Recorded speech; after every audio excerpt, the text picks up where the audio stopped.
And what is up, everyone? I am Joe DeHoyos. I am host of Beyond the Woodline. Real quick before we get started, you know me, I always like to talk about what I do. For those of you who don't know, I am part of the JRG, which is the Jevning Research Group, headed up and founded by Mr. William Jevning.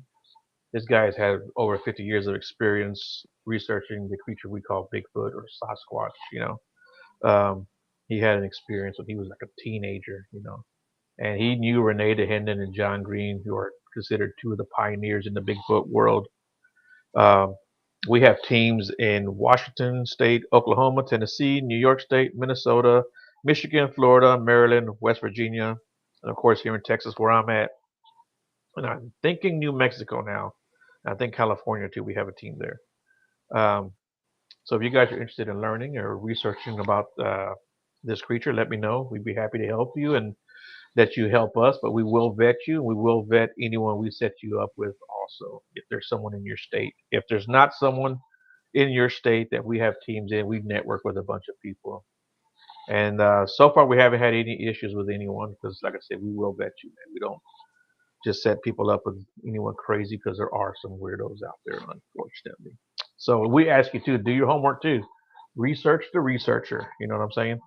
Yeah, if you're interested in helping out, we'd love to have you. You don't have to get out into the field. Being here in Texas, it's brutal in the summertime. I don't go out in the summertime at all anymore. And I have hey Jennifer, thanks a lot for tuning in. We do appreciate it. Yeah, I don't go out in the field during the summertime. I might go for a hike or whatever, some recon, but I don't stay out there. Um, so you don't have to get out into the field once a week, once a month. You do what you can when you can, and you can do your research from your cell phone, your laptop, your computer. You can find locations, witnesses. Uh, you have suggestions on techniques, let us know. And just hit me up at beyond.woodline@gmail.com. And with all that being said, I know you guys don't tune in to hear me ramble on all night. I have with me Mr. Mike Stevens. How you doing, Mr. Mike? I'm doing good. Thanks for having me. Yeah, man. Thanks a lot for doing the show, man. We were talking a little bit before we came on the air, and before you tell us a little bit about yourself, you talked about you thought somebody your dog was getting on the bed. That's exactly what happened with me. I had a big boxer. He was a 75-pound boxer, and I thought he was getting on the bed.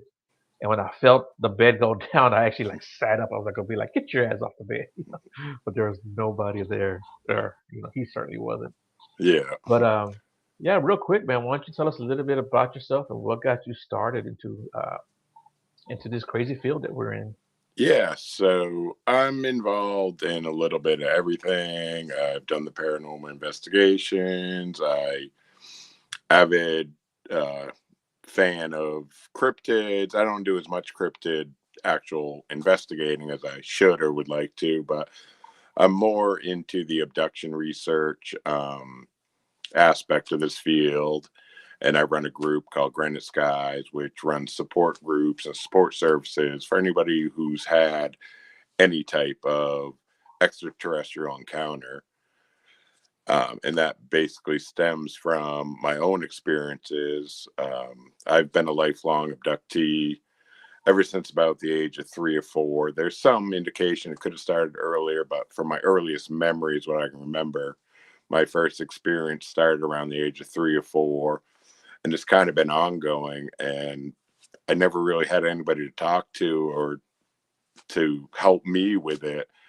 And so then once I kind of got to this certain point and did some other research and did stuff, I looked around. There wasn't a lot of help out there, even semi recently. And I decided, well, this is what I would have wanted when I was going through it. And we made the decision to just kind of go public with my story and just offer help to anybody who needed it. All right. Yeah, and that's really cool because I think a lot of people actually do need that, and yeah, you don't seem to find a lot of resources out there for that. Uh, No, no. I mean, everybody, follows the big cases, Roswell and this and that. But for actual individual support, it's harder to find. There's starting to be more and more, but it's yeah. still not as easily accessible or widespread as it should be. Right. Yeah. And real quick, what's up? Like, hey, I don't know what you're talking about. He says, I'm wondering how things are going and have new hypothesis to pass on with a question mark. You're asking me, or you have something? If not, just kind of clarify down there if you would. Um, yeah, and you see a lot of like people wanting to talk to abductees, but like I said, like I was saying, you don't see a lot of people trying to help, and that doesn't necessarily mean that's a bad thing. I It totally get that. it doesn't. It doesn't. The abductee experiencer field with modern ufology, and I'm not naming names or including everybody, but because there's some really great researchers out there still who are doing an excellent job and consider the experiencer point of view as as well as the nuts and bolts type old style of research. But a lot of it now is they want to use the experiencers for uh, you know industry, for entertainment, and Right. we try to split that difference. Like, no, you don't have to, we don't own your story, we don't tell anybody who you are, we just want you to be able to talk about it. We want to just you know at the end of the day, we're not trying to prove your experience is real or not. We're not trying to prove that aliens or extraterrestrials, whatever term you want to use, is real. We just want you to be able to get through the day and have as close to a normal existence as whatever normal is. Exactly, and I 100% agree with you.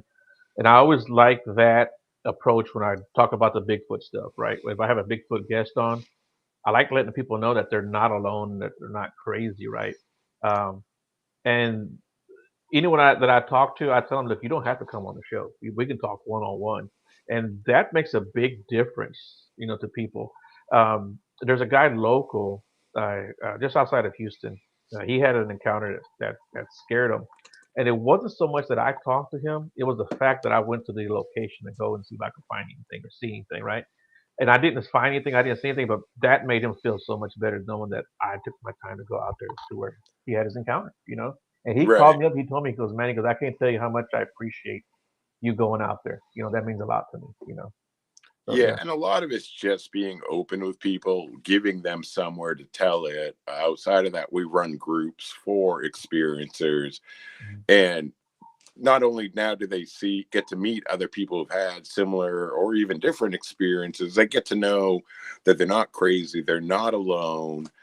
And one of my favorite things that happens out of these groups is somebody will come in and be like, has anybody ever heard of this? And everybody's kind of like, no, it's not in any literature. Nobody in the room's personally experienced it. But the next meeting, somebody walks in and says the exact same things. Like, okay, you two need to talk. Right. And Yeah. that's when you actually look at it and deal with the real people, you start to see how big this phenomenon is. It's not just what was written in the books. It's not a cookie cutter, copying Betty and Barney Hill or anything like that. There's so much more to it.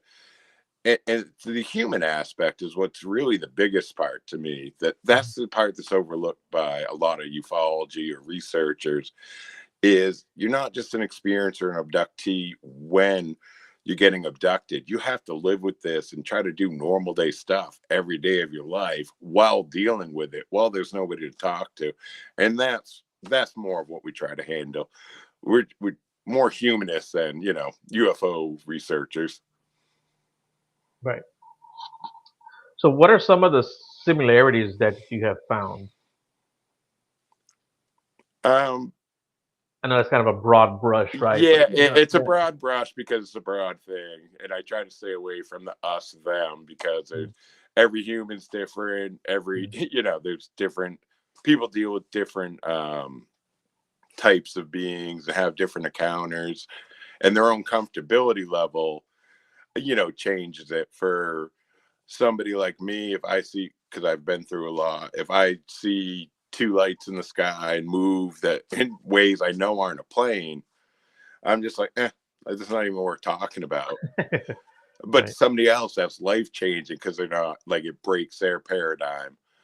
So keeping all that, the shift in mind of how it affects somebody Mhm. is one thing. But the biggest similarity or the most stuff I deal with is more the trauma aspect of it. It can go from just it shakes a worldview to basically what you could consider, rape. Right. So Yeah. there's a wide spectrum of emotions that you can't just go anywhere and get help for. The after effects, it's just trying to get through the day to day. You never know what's going to trigger a memory. I know people have had their crock pot lid just drying on the counter and walk by it, and the light just hit it the right way and it re-triggered a memory. It's the simple stuff, like trying to go into the bathroom in the middle of the night and the window's open.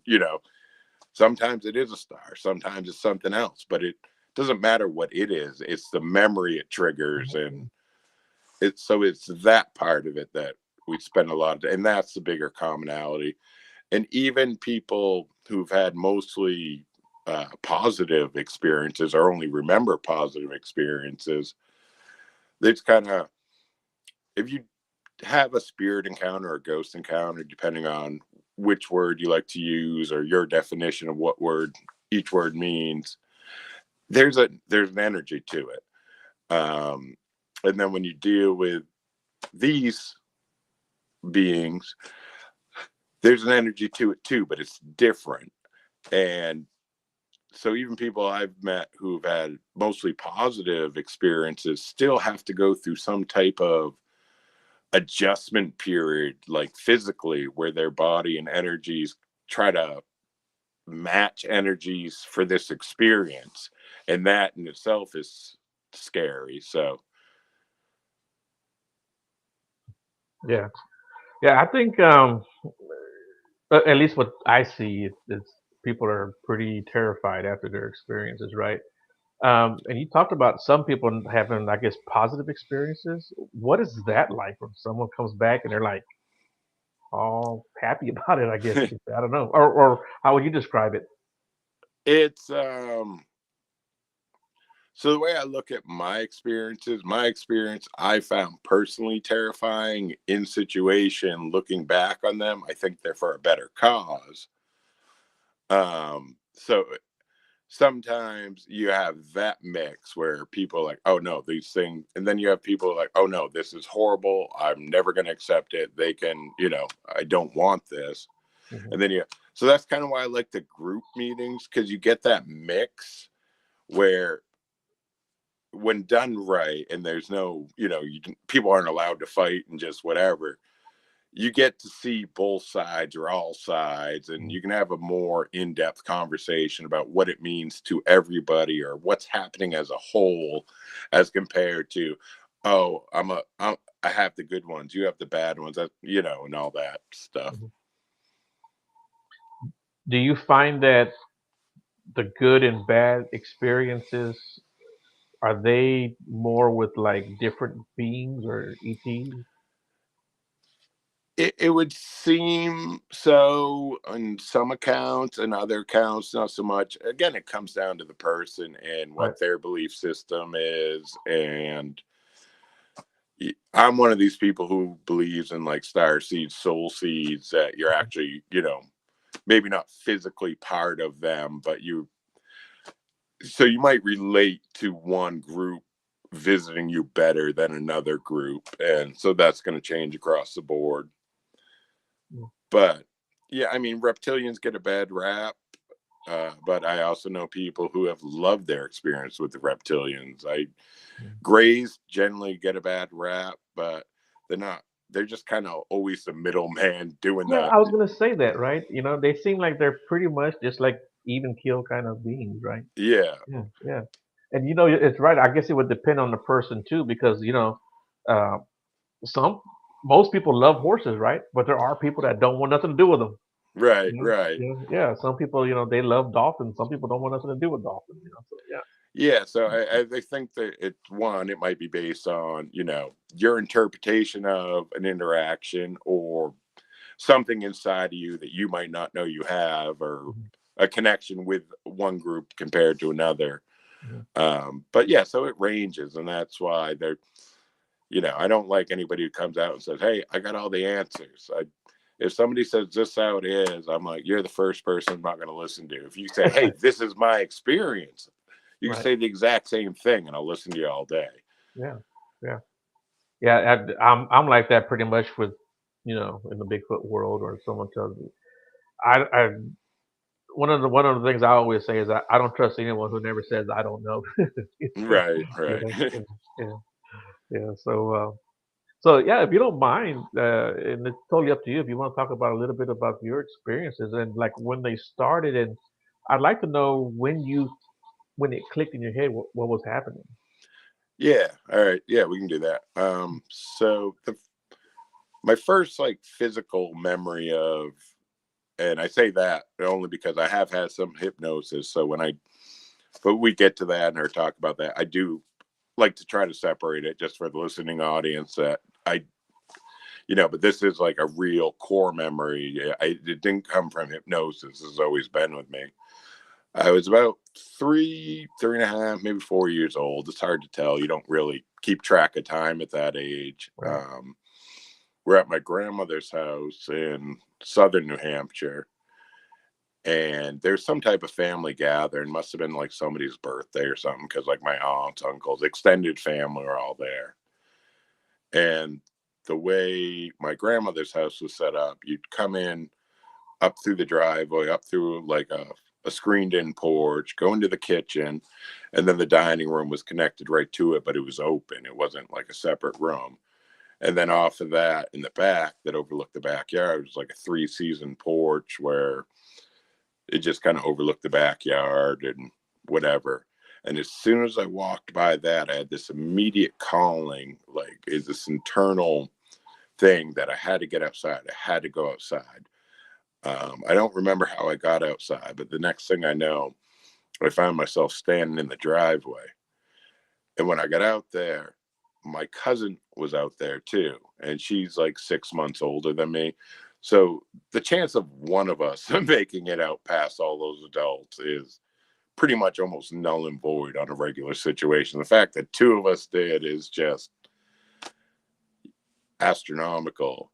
So we're sitting there and we're looking around. We don't know what's going on. We don't know why we're standing there, but we're both kind of like, just like, all right, we got the call. We had to come out here.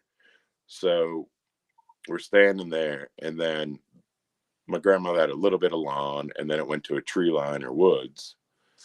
And through the woods, through the trees, you could just start to see this red glow.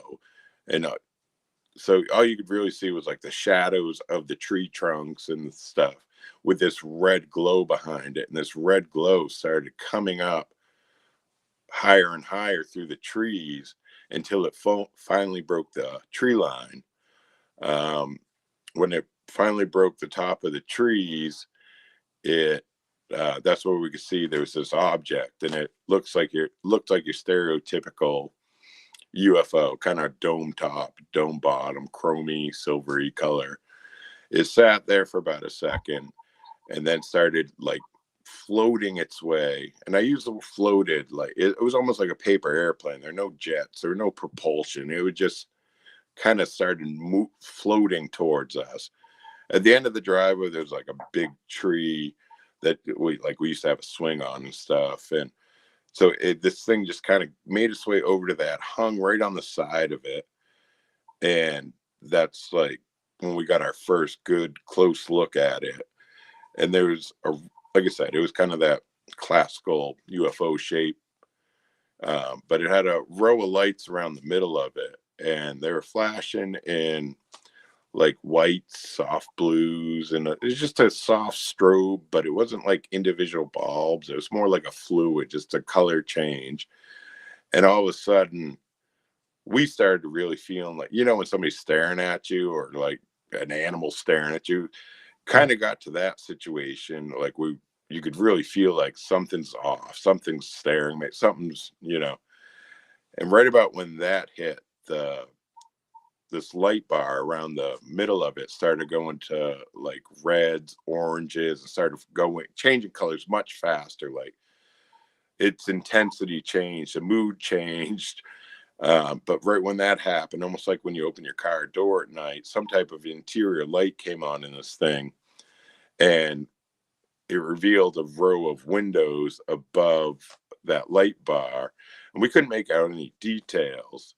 Um, but you could see shadowy figures, kind of like from torso up, head, shoulders, humanoid looking, but you couldn't make out any details. And then the next thing uh, I physically remembered, this object was at the other end of the driveway, more towards the roadside. It kind of was hovering above the telephone pole there for a minute, and then just shot off into the sky and blinked out in like a second. And so that was like my standing memory of the first time anything like this ever happened. I did go back. I was probably late 20s when I finally went back and got some hypnosis, because I always knew like something more, or felt like something more happened in the middle, but didn't physically remember. And it filled in some more details. There's still a lot of fear involved with it, even being regressed. And it did kind of reveal that, yeah, we were taking onto the craft. Once we're on the craft, there was a little bit of familiarness. Not like I remembered the craft or whatever, but this wasn't the first time, even though I didn't remember another time. And then through that hypnosis, I wasn't really seeing actual beings so much as just knowing they were around me. And it seemed like they were trying to distract me. And then it seemed like most of the commotion was going on was at my feet. And then I figured out during the regression that what was going on at my feet was them working on my cousin. And then I snapped out of the regression. So that's kind of my original first encounter, plus a little bit of, years later diving back into it. Okay. And does your cousin remember this too, or? So we always grew up just kind of a surface conversation. Hey, remember the UFO we saw? And yeah, never really talked about it. So after I did the regression, I'm like, oh, I should probably call her and see what she knows. And so I called her and said, hey, remember the UFO we saw? And so I told her what I remembered, and she was like, no, I don't remember that. She's like, what I remember is, and she started me totally another time. We were at my grandmother's house again. Wow. But I think we were old. In my memory, we were older. We were probably closer to 8 or 9 when this one happened. And I had forgotten about it until she started telling me. And it doesn't make sense that that's the UFO we grew up talking about, but not talking about. But yeah, it was, we were on my grandmother's porch again. And because it was just like a treasure trove of stuff for us kids to get into and go. But we were looking into the neighbor's yard, but not across the street, like on the same side of the street neighbor. And this red light just came into the sky. And like, once we noticed it, it just started, we say dancing, like making figure eights and stuff in the sky. It was definitely not something a plane would do. And that's what she remembered and said, no, that's the UFO we were always talking about. But it doesn't match up timeline in my head that way. But Okay. Well, see, that's interesting too. Then, to me, right? yeah, well, and I Yeah. kept having more UFO encounters after what I say is original 3 or 4. Right. She became more after that psychic medium type ish. She, to the point she'd be sitting in my grandmother's living room talking to the walls basically, and somebody go in and go like, who are you talking to? And then she describe them, and it'd be like my great grandmother, apparently, who we had never met as kids, had passed on, but just in such detail that everybody else was like, oh, and like she swore she saw the Statue of Liberty from the sky, even though she hadn't ever been on a plane yet. And so things like that started. She went more psychic medium stuff. I went more just, I had to have my random paranormal stuff, but I was having more UFO experiences than her. But So do you so like the times do you think that they've always been the same ETs, the same beings? For the most part. Mhm. So right about third or fourth grade, the neighbor's house next to my grandmother's house where we saw the red light was actually family owned. So we ended up living there right around like second, third grade-ish. And when I was living there was a period for 8 or 9 months. Um, it might not have been every night, but it's more. It was a couple times a week. I kept getting visited by the same group of beings. I don't know if I couldn't see them then, but I can't remember what they looked like. My memory only lets me see them as like body shapes with like smoke inside them. And I don't know whether that's because they hid themselves from me or my brain hid it from me. But these are more like school lessons. It's basically, for the most part, one female kind of almost pacing the corner. And again, you couldn't see any anatomy. You just got the feeling that it was female Mhm. through the energy. She would kind of pace in the corner. She seemed like more motherly, more lovingly.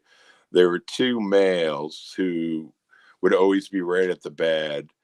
And they were, I don't remember any of the lessons so much, but they always seemed to just be, it's like, he's got to learn this. He's got to learn this, you know. Mhm. And it's more of a classroom environment. And the only really thing I remember out of that was they showed me what looked like an arrowhead to me, but it was like almost crystal. And they're like, this is the key. Now, whether it was a physical key, metaphor, I don't know. But I can only say what I remember. And the other time they brought a small male, a boy, too. And for the most part, I couldn't get off the bed during these things. But the one time they let me get on the floor with him, and the first thing I asked was, "What are you?" And the image of Rosie the robot from the Jetsons shot into my head. And we just started laughing, not necessarily out loud, but like, so. And again, I don't know what that means, but so that was always how. That's what those. I don't want to say daily, but reoccurring occurrences were. And then there was one night. Um, I didn't know what was going on. I just kind of leaned my head back and I saw a white cloth in front of me with blood on it. And that's when I realized the blood was coming from me, that I was being carried down. I looked around and I was about 15 feet in the air looking down at the back stairs. Like they weren't really stairs. They were just, I don't know, three rickety steps that went into a laundry room. Then my bedroom was off it. Um, and that's when I realized this female being was carrying me down. And when I don't remember how we got into my room, but once we were in the room, she was there and the two males were there. And like every other time before, they weren't militaristic in a mean way, but they're always one step ahead of you. They had a plan. They knew what they were doing. And this time, for the first time, they were frazzled. Like, and this was the first time I could see them, or I remember seeing them. And they look kind of like your typical grays, except they were more whiter, more porcelain, like not as pitted. Maybe a hint of blue or purplish to them. And I can't say it's true or not, but my interpretation of the situation was that there was another abduction scenario from like another group and they stepped in and maybe they shouldn't have or weren't supposed to, but did it anyways. And that was the last time I saw them. That's when those encounters stopped. Huh. That's pretty. Yeah, that's crazy. Travis says you were amazing at squatching and sky watching. Oh, well, thanks, Travis. Yeah. So, have you ever heard of different ETs doing an abduction at the same time? Yeah, I mean, the grays seem to get an overlap. There is some thought whether they're not actually even their own species, Right. that they might be some biological robot, or I don't know what the best terminology is, that they do have some living component to them, but they might be, yeah, because you tend to find them working with like mantis types. You Mhm. hear them talking with working with reptilians. You hear them working with even other what seem to be species of grays. Right. um so it's hard to tell without knowing.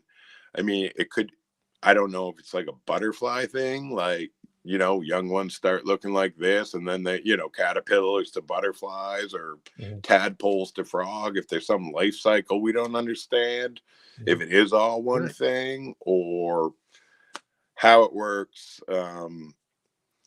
But yeah, they seem to be involved. They're kind of the worker bee of a lot of, at least the abduction type stuff.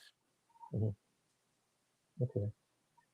And so I have a point that I'm getting at here. Um, what about weapons? Have you ever seen anyone holding weapons or standing guard with weapons? Personally, no, Okay. no, and I Have you ever heard that before? here or there, not so much from personal experiences. Okay. Um, yeah, I don't think there's a lot of need for it. They can Right. basically, our understanding of time, they can stop time. They can, make us go through walls, windows, stuff we don't physically think is possible. It's so Right. the idea of them needing like a physical weapon, I think if anything, that's probably a screen memory that they put in Okay. somebody's head to be like, hey, I have a weapon, don't do anything, as opposed Right. to needing an actual weapon. Okay. Yeah. Yeah. Yeah. That actually makes a lot of sense now that you're saying it like that too. And But you're I talking mean, about that's just my opinion. I'm yeah. not, yeah. Okay. I'll tell you that after we get off there because I Yeah. don't spend my time talking about that. And so just real quick too, like Mike had a little question up here or a comment about the Pentagon coming out talking about all this stuff, and of course the uptick of reports. Do you think that has anything to do with anything to come, or just social media, or people having their phones and cell phones is available now? I think it's a lot of both. The thing with the reports, if you just look at the reports themselves, there is no one place to report them to. Some people go to MUFON, some people go to the National UFO Reporting Center, some people go to small groups like me. There's no like one central database. So that's the problem with ever knowing um, the actual numbers to begin with. The other part is you don't know who's actually reporting what they see. Mhm. um, I know up here in New England, we're pretty tight-lipped sometimes. It's, Right, you'd sit on something 30 years before you say it, and right, yeah, and I think a lot of the rural parts of the country are probably like that. mhm. But I think with it starting to become more popular, not popular, but more Acceptable. acceptable, yeah, that Mhm. people are more willing to start saying they saw something. The internet's for all its evils, is a great tool for people to get together and find like-minded people and say, hey, no, I did see something, I can talk about it. Right, So there's a little uptick there. I think some is, it's making the news, it's part of, this whole disclosure idea is becoming more something you talk about your kitchen table than you ever would have in the past. mhm, So that's kind of helping with the outtake. Yeah, the fact that you can't hide it, or everybody's got a cell phone. There's more pictures. There's more. That's part of it too. But yeah, I don't think disclosure is going to come from the government. I think either they're going to have to admit it because they've shown themselves and there's no denying it. yeah. But I think disclosure is going to come from within. It's going to be the people who've been through it. They're finally just going to say, no, this happened. We know, Yeah, so exactly, yeah. yeah, yeah. And like I tell everyone too, I really don't even blame the government for not telling us because we act like idiots. You saw what we did with toilet paper, Yeah, yeah. So yeah. But getting back to the abduction thing, I guess there's probably like a lot of people who don't realize, like you said, that they were abducted or anything that happened to them unless something triggers that memory. Does anybody ever come back and like, hey, this just happened to me tonight or yesterday that they remember everything? Um, I mean, sometimes they come back the day or the night after, and say, "Hey, this just happened," but most don't remember everything, and Okay. it's different for everybody. Like with me personally, I remember a lot of beginnings and ends, and even though I know I'm in it, I'm in the middle of it, I don't want to always be the first one to be like, "Oh, that's what it was," because Mhm. you don't want to jump to conclusions. You have to, it's so much easier to go, "Oh yeah, no, it's just this." Oh yeah, and then kind of go on with your day. But a lot of people that I deal with, at least, they'll have one thing that happens that is their trigger item. That is, they can't deny it anymore. And then once they kind of admit that, then they start looking back through their catalog of weird stuff, and I'm like, oh wait, the excuse I gave for that does not make any sense at all. Like that's even, it's not even possible. Like, how did I even pretend that I believe that? And then they have to really start looking at their back catalog and go, oh, this is happening, and oh, this has happened for a long time or a good part of my life. Mhm. Yeah, and do you think probably there's people walking around that they don't even realize they've been abducted at least once in their life?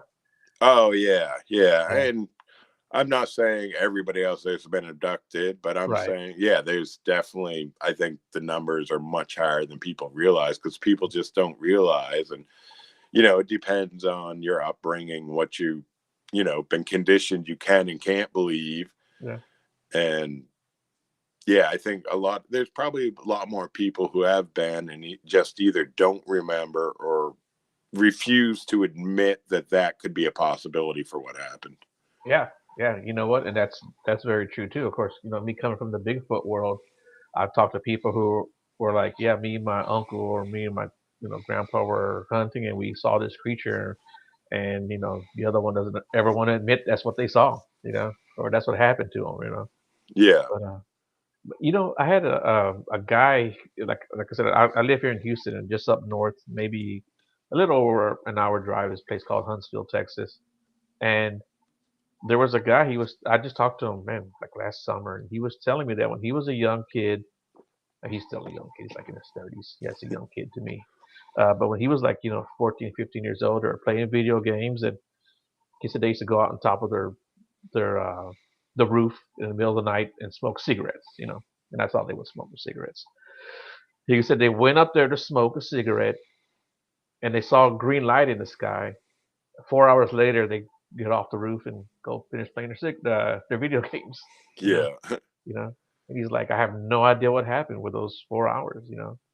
Yeah. Uh, but to say that he got abducted, he doesn't know. He's not like against it or denying it. He's just like, we smoked a cigarette and came down 4 hours later. Well, yeah, and I mean, I think we're starting to get there, especially between like the paranormal, the Bigfoot, and ufology world. We're all starting to come together, and we're starting to realize a lot of the same stuff happens in every situation, but we just come at it from different eyes.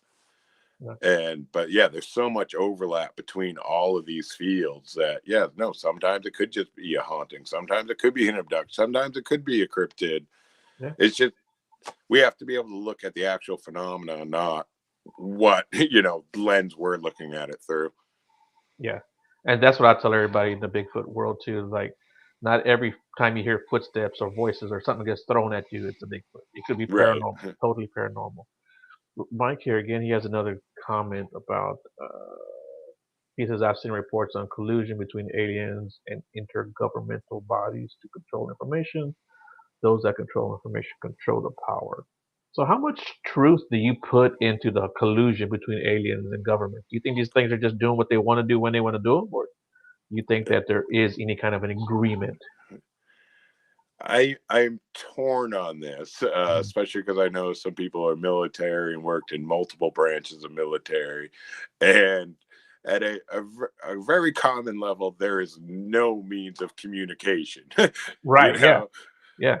And but at the other time, I do like kind of buy into the theory that way back, that we traded some. Hey, well, we'll look the other way if you give us some tech, and I believe that too. So I'm not sure how it all works, but personally, yeah, I think it's a little bit of both. Yeah. Yeah. I would say so. I think there is. I don't know if it's this big, as big as what people think, but I think this it's definitely something going on. Yeah, or it's not just trickling down to the levels of average everybody. Mhm. It's not like everybody who's in the Air Force or Navy is going to know if UFOs are real or something. Right. Right. Yeah. Yeah. I think that's very true. And yeah. So when you talked about like making us go through walls or even ceilings, right? Um, I didn't know that was a thing until like I started doing this podcast. You know, Yeah. and I started talking to people, and I had three people who were abductees, and they all talked about that same thing. And I was just like blown away. I was like, "What? What are you talking about?" The first time I heard it, I was like, "Okay." And I heard it the second time. Then I heard it the third time. Now I'm having you down here talking about it too. Well, I Yeah. mean, it's one of those things. Don't ask me to explain it, but like, yeah, Yeah. technically, molecules never touch. Like, it should work in theory, but like, it's just not how we were programmed. Like, no, I touch that. That's solid. Yeah. Yeah. Do you And think? I think that's part of the frequency thing. I think that's kind of Oh yeah. when, yeah, because I'm of the belief that this is an experience for us. We're souls in meat suits. Right. This is so we have a lot of knowledge out there in whatever you want to call it, souls or whatever. We know how to garden, but we don't know what it's like till we put our hands in the dirt. So this Right. is our time with our hands in the dirt, this 3D human experience. Mhm. Yeah, I've heard people talk about that too, and I think it's true. I think I actually believe a lot of that. Yeah. Yeah. Yeah, and I was gonna ask you what is the agenda? You hear about the agenda with being abductions all the time. Is it different for different entities or beings or? I think so. I think there could be different agendas within a certain species even. Okay. If you want to look at it like building a house, we got to get away from this us and them thing. Mhm. There's not just us and them. Like if we're building a house, you're going to have electricians, you're going to have plumbers, you're going to have a lot of different groups all working towards the same goal, but doing very different things. Right. And I don't know that they're all even working for the same goal. They might all have their own little agendas, Right. but like, yeah, it's hard to say. It's hard to say. Like, we might not understand. It's hard to say whether one group's good, one group's bad, because we don't know their agenda. We don't know their history. We don't know where they're coming from.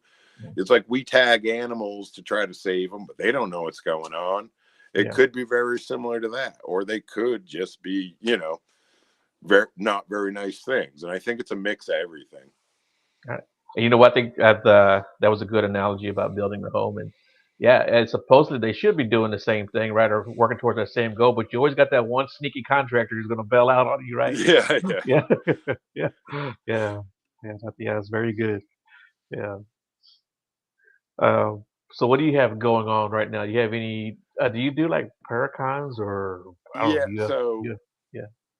um, we do a monthly meeting once a month, but it's not online at this point or anything. It is you got to be local. Sorry, but if you're struggling out there and you don't have anybody local, I can still talk to you, phone, email. We figure something out, or we're networked with people all over the place. We might even have somebody in your area. So reach out if you need something. Um, but yeah, we do local meetings. I do one through Granite Sky once a month. We have a sister group a couple towns over who does one once a month. Um, we've got a couple events coming up in June, like Paracons that we're doing. And the big thing we do every year is the Exeter UFO Festival that kind of celebrates the Exeter incident of 1965, but it's a Kiwanis event. They run the festival, so all the proceeds go to help local children and things like that. So, Oh, that's very nice. I like that. Yeah. but No, no, no, go ahead. What were you gonna say? I was gonna say, yeah, we like going out and having the fun and meeting people and talking to people, but a lot of the bigger things I try to be involved with. There's things that either go back to the location to help restore it, or a charitable organization. We don't necessarily go to some of the bigger ones that are just for profit or fun. Right. Yeah. Yeah. Yeah. Yeah. I understand that too. So let me ask you this: what do you think about the CE5 stuff? Is that a real thing? Does it work? Have you ever tried it yourself? Yeah, so I'm not a huge Stephen Greer fan. Mm. I think he was good when he came out. I think he's been compromised, and I think he charges way too much money to look into the sky for anybody who can step onto their own back porch and look up for free. Um, but there is something to it. It's with anything. If you put the intent out there and do it regularly, I do believe there's something to it. We used to have a recording of, so I don't know if a lot of people know this, stars actually make sounds or frequencies. So we had a recording of a different bunch of stars, and that was just kind of melded together. And we sat down as a group and we would meditate to it. We started originally daily, and then we individually do it daily, and then we'd all do it together once a week. And then we went on a camping trip on to the top of a mountain and played some of these sounds, did our meditation through like a Bluetooth speaker, and actually had something come in. And it was one of those things, like, we were tired, we hiked up the mountain, it was almost like midnight, it was almost time to give it up. It was like, all right, we'll give it 5 more minutes type thing. Didn't see anything. And then once the first person caught it, once we all had its attention, it had ours type thing. And you hear that a lot. Like, once you make the connection, it's not just seeing it, there's a connection made. And this thing started doing like kind of the classic like leaf drop, just movements, which was cool. And then we kind of collectively asked it if it could make a circle. It wasn't a perfect circle, but it seemed like it responded and tried. But the other cool thing was, every once in a while there was a plane would come through. And so when a plane would come through in the background, this thing would stop, shut off all its lights, let the plane go across the sky, and then light back up. And that happened a couple times with a couple different planes. So, Wow, that's very interesting. but One yeah. day, yeah, Oh, I was gonna say, one day I was out doing the Bigfoot thing, right? And I went back to my buddy's house because he lives right out there where we go. It's out there near the Sanderson Forest. And we would go back to his house because I parked my truck there, and then we took his truck out deep into the woods. And came back to his house. I don't know, it was 12, 1 o'clock in the morning, and we were in his front yard saying our goodbyes, and see you later, whatever. I happened to look up at the sky, and I see these two lights just coming right towards each other, right? And then when they got close, they did little circles, maybe 2 or 3 circles, and then they took off like that. That was the yeah. strangest thing I'd ever seen. Well, I wouldn't think that's the strangest thing I've ever seen, but that was pretty strange. And at first I thought it was two airplanes, or. And I was like, these damn things are going to hit each other, and they didn't. And I mean, the circles that they made were perfect. And Yeah. then, like I said, they took off the other way, and I'll never understand why that happened or what the heck it was. It was just way too high to be drones. And I don't think satellites move like that. No, Or they shouldn't be anyways. yeah, yeah, yeah. That was pretty crazy. And then one day I was out fishing with an older gentleman. I was pulling up this picture, and we saw this craft right above our heads. Okay. And that's all we saw. It was just the bottom because it flew right directly above us. Yeah. Yeah. yeah, and of course it's a drawing now that I've had, Right, right. but it was so smooth, so slow, no lights, no sound, and it just moved across. We were on the jetties, and it just moved right across the shoreline. It took like five. It was so slow, like 5 minutes to move out. And like I tell everybody, I think anybody with any professional baseball player could have hit it with a baseball. Yeah.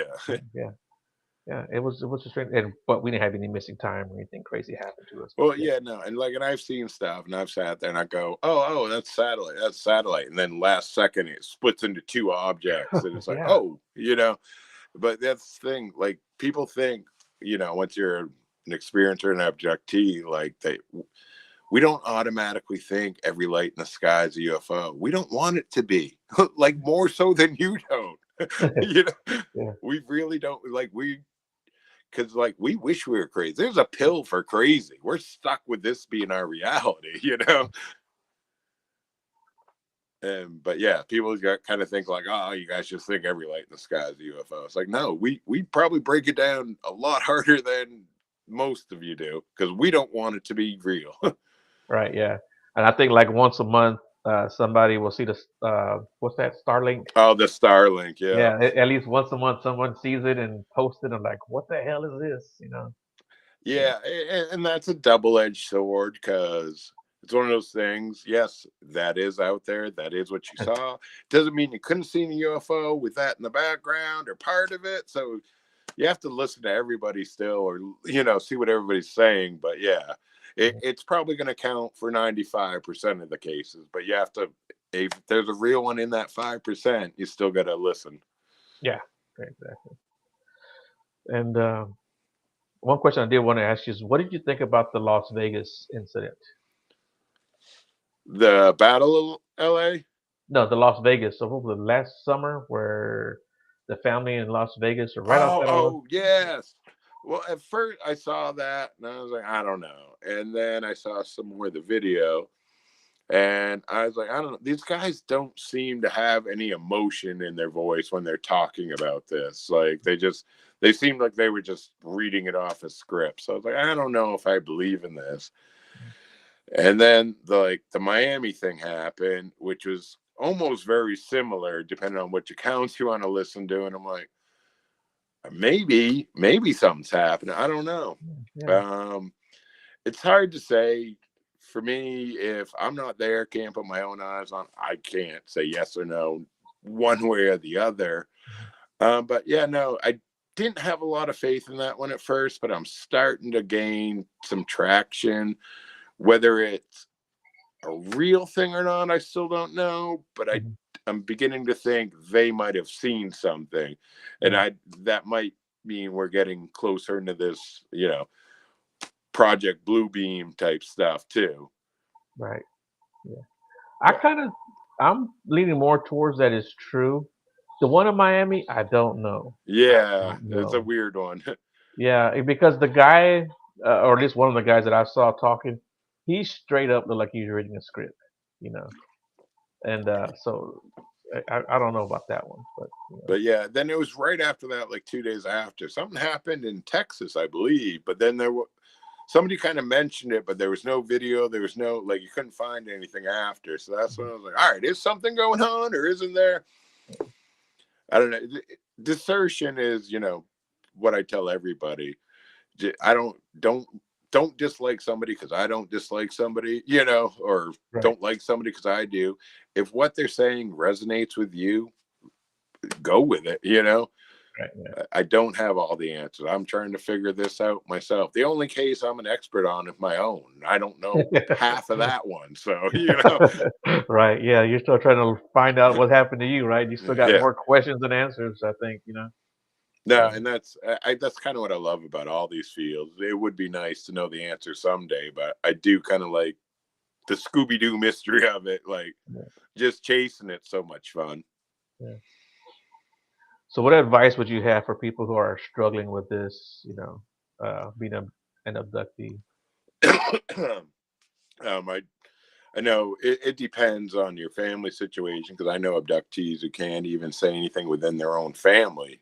Mhm. even though their family believes in UFOs, but they just don't believe, that they would be. Find somebody you can talk to, whether it's in person, email, find like research. You started at the beginning. Research your researchers. Find somebody you're comfortable with and get this off your chest. Even in little bits. Just uh, I know other people do what I do, and we call it kind of like the puppy dog effect.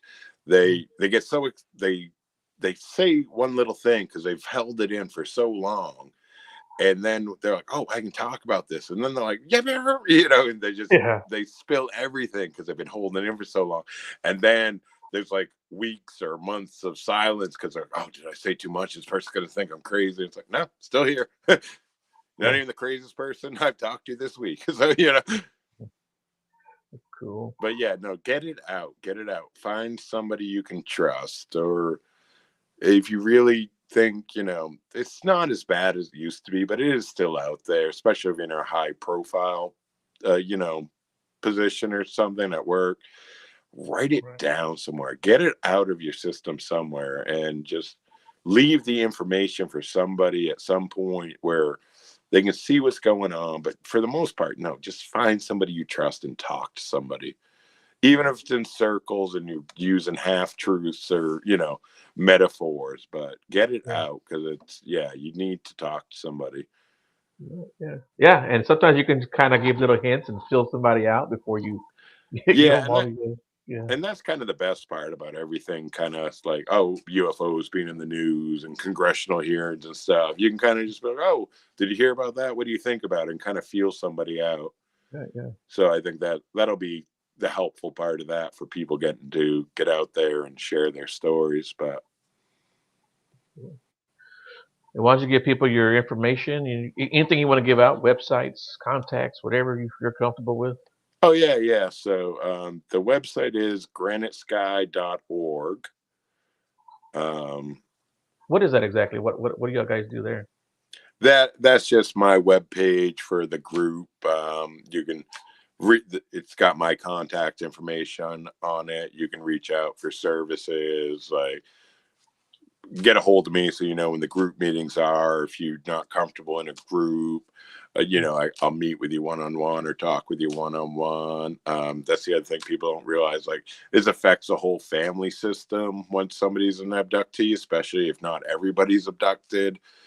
Um, so I work with families.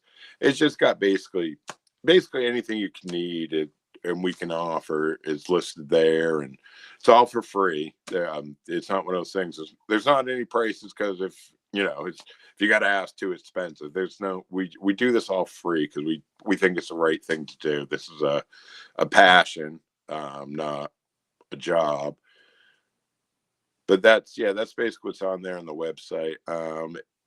You can find Granite Sky on Facebook, and that'll have more of the events and our appearances and things like that, upcoming podcasts, like things like we're doing here tonight.